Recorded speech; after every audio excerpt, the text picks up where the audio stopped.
Mesdames, Messieurs, bienvenue à tous sur Wango Radio Télévision et à cette édition qui s'ouvre par cette information en société. Les habitants du quartier Golf Istem vivent sans courant électrique depuis le lotissement de ce quartier. Pour ce faire, ils sont donc obligés de faire recours aux générateurs. C'est un reportage signé Patient Kabamba. Nous sommes au quartier Golf Istem. Chaque jour qui passe, ce sont des nouveaux bâtisses qui sortent des terres, donnant ainsi un bel aspect de ces nouveaux lotissements. Malgré toutes ces constructions, les quartiers est dépourvu de l'énergie électrique. Les plus avertis font recours aux générateurs. Ceux ayant des activités commerciales sont obligés d'être connectés au dynamo d'un particulier dont les coûts journaliers semblent être insupportables.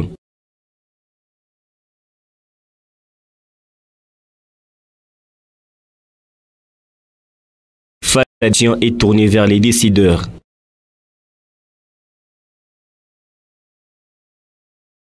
Il y a quelques mois, ces quartiers étaient la cible de certains inciviques qui, profitant du noir, avaient mis fin à la vie des 3 personnes. L'électrification de ces quartiers demeure une urgence. Et les activistes de droits de l'homme de la province du Lualaba étaient ce vendredi 2 juillet 2021 dans un atelier de renforcement de capacité sur le droit intangible et non dérogeable. C'est un reportage signé Lucie Machika. Ils sont une dizaine à être outillés sur l'assistance et la défense judiciaire de victimes de violations de droits de l'homme. Ici, nous voulons les mettre à la dimension des défenseurs capables de défendre tous les droits possibles, tous les droits et dans tous les domaines possibles. Alors, cela nécessite un niveau suffisant et des connaissances suffisantes. Parce que lorsqu'on a des connaissances, on n'a pas de connaissances suffisantes, on ne saurait pas défendre les droits des autres. Les participants ont eu ainsi l'occasion d'approfondir leurs connaissances sur leurs droits et ceux de leurs victimes. Ça vient renforcer à tout ce que nous avons déjà eu jusque-là.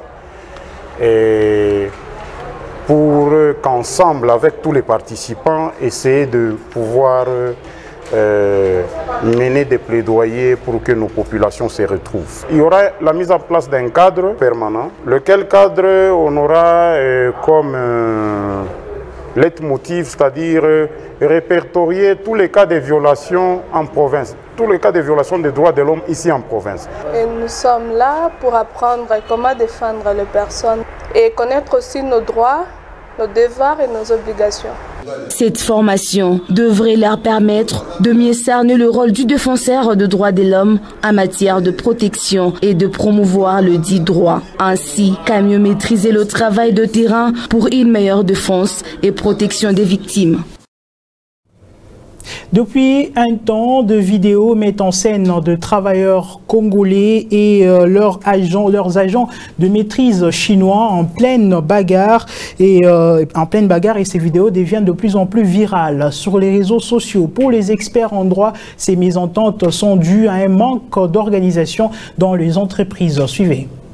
Ce jeu de ping-pong constaté entre les travailleurs congolais et leurs patrons, souvent chinois, est occasionné par un comportement tyrannique exercé sur les employeurs. De la manipulation, l'employeur a certaines obligations, le travailleur aussi ou l'employé a aussi certaines obligations vis-à-vis de son employeur. Ici, les Chinois sont venus nous imposer leur leadership. Certains hommes des droits voient un manque d'organisation et de représentativité au sein des entreprises, comme les préconisent les codes du travail. Des manques de la représentativité entre les deux parties au sein de l'entreprise. Lorsque cet état des choses ne se retrouve pas dans l'entreprise, alors l'entreprise n'a pas un interlocuteur valable et le travailleur ne sait pas à quel sens c'est voué.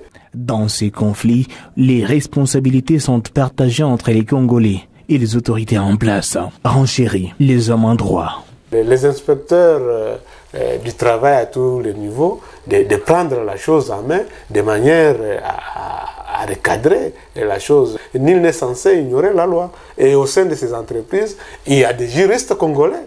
Est-ce que les juristes congolais qui sont au sein de cette entreprise ne savent pas conseiller l'employeur? Est-ce que c'est l'employeur qui refuse les conseils de ces juristes?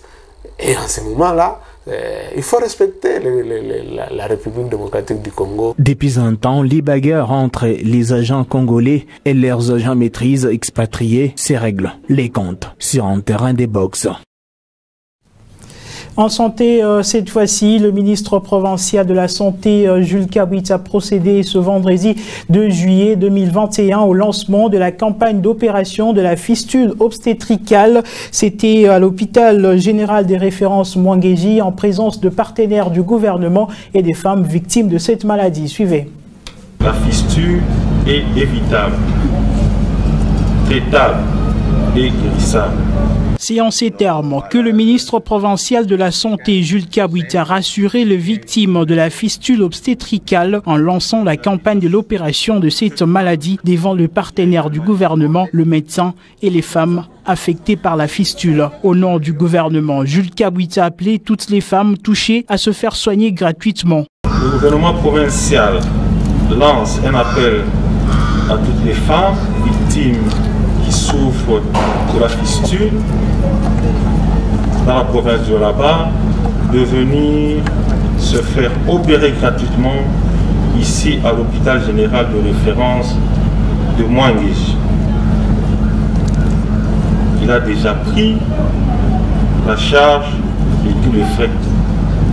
Les bénéficiaires, à l'occurrence cette femme qui requiert l'anonymat, elle vient tout droit de la salle d'opération et son seul message, c'est celui des gratitudes. Quand on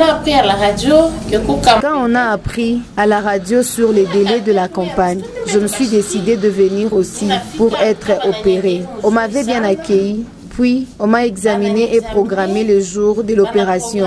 Mon désespoir est fini. C'est une grande joie pour moi. Je remercie tout le monde. Le ministre provincial de la Santé, Jules Kabwit, a profité de l'occasion pour émettre quelques kits de traitement des femmes victimes de la fistule avant sa visite dans la salle moderne destinée aux opérations.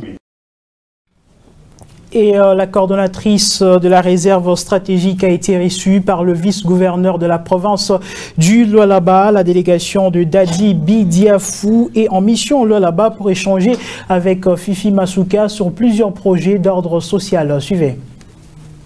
La coordinatrice de la réserve stratégique a été reçue par l'autorité provinciale du Lualaba, Masuka Saini Fifi. La délégation d'Edadi Bidiafou Makedika est à mission au Lualaba pour échanger avec Masuka Saini Fifi sur plusieurs projets d'ordre social. Elle a aussi présenté au gouverneur intérimaire du Lualaba l'équipe de la représentation provinciale de ce service spécialisé et branche de la présidence de la République. La réserve, une fois de plus, passe au gouvernorat voir l'autorité provinciale où nous présenter les plans d'action que nous avons et nous devrions aussi lui montrer la représentation de la réserve ici au Lualaba et lui exposer les quelques projets que nous avons déjà sur table que nous devons mettre en œuvre, la réserve, ses partenaires et la province.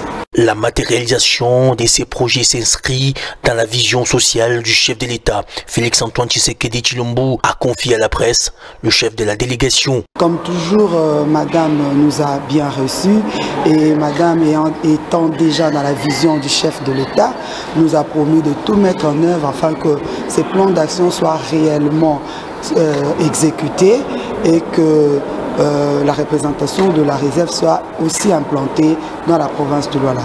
De ces mandats, il faut que le peuple voie et palpe du doigt la différence entre les dirigeants qui se soucient réellement d'elle et ceux qui ne le font pas.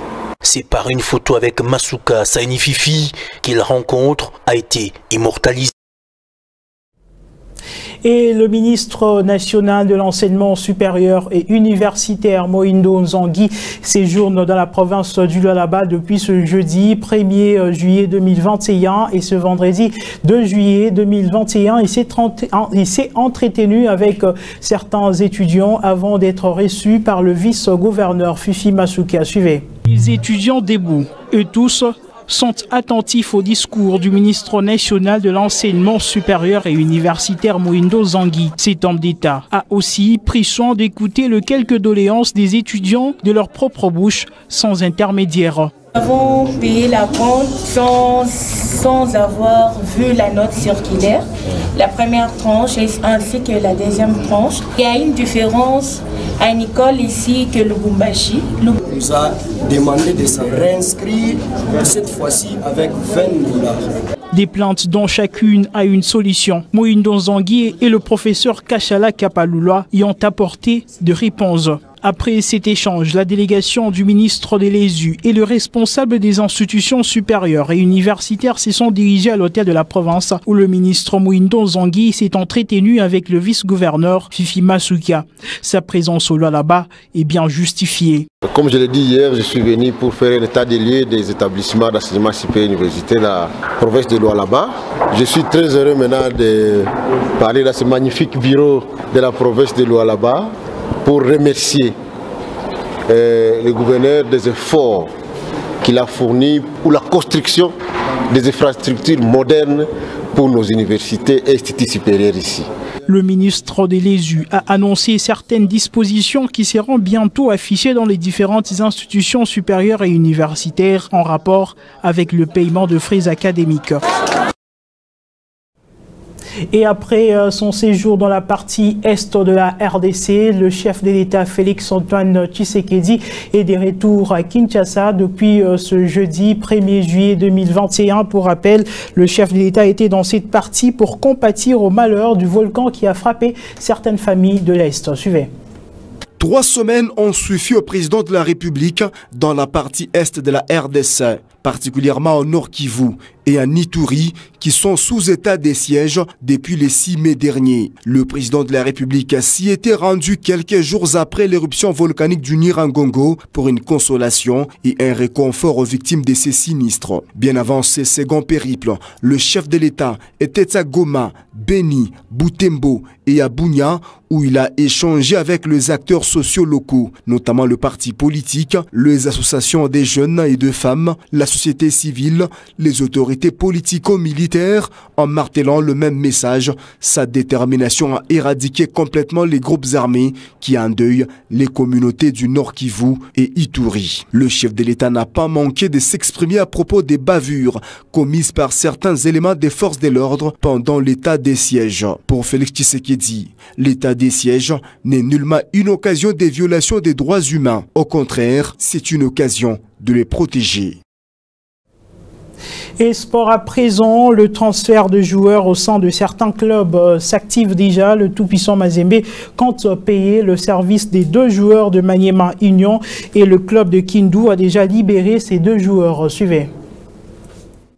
Cette année, le mercato congolais s'annonce alléchant pour certains clubs et joueurs. Depuis la fin de la saison sportive 2020-2021, certains clubs libèrent des joueurs et d'autres enregistrent déjà des arrivées. Comme Maniema Union di Kindu, qui a fini 2e en Ligue nationale de football cette saison, a annoncé la libération des 2 joueurs dans les tout prochains jours. Il s'agit de l'ailier Mercé Ngimbi et du défenseur Atibu Radjabou Johnson. Les 2 ont joué un grand rôle dans les bons résultats enregistrés cette saison par Maniema Union. Radjabou et Ngimbi sont pressentis chez les Corbeaux de Mazembe. Le club noir et blanc serait dans les pourparlers avec les 2 joueurs qui sont à quelques doigts de signer. Avant l'arrivée de Mercé Ngimbi et Atibu Radjabou, le tout-puissant Mazembe a prolongé avec son attaquant Etienne Mayombo jusqu'en 2026. Ainsi donc, le club ambitieux s'arme déjà pour les prochaines échéances au niveau national et international.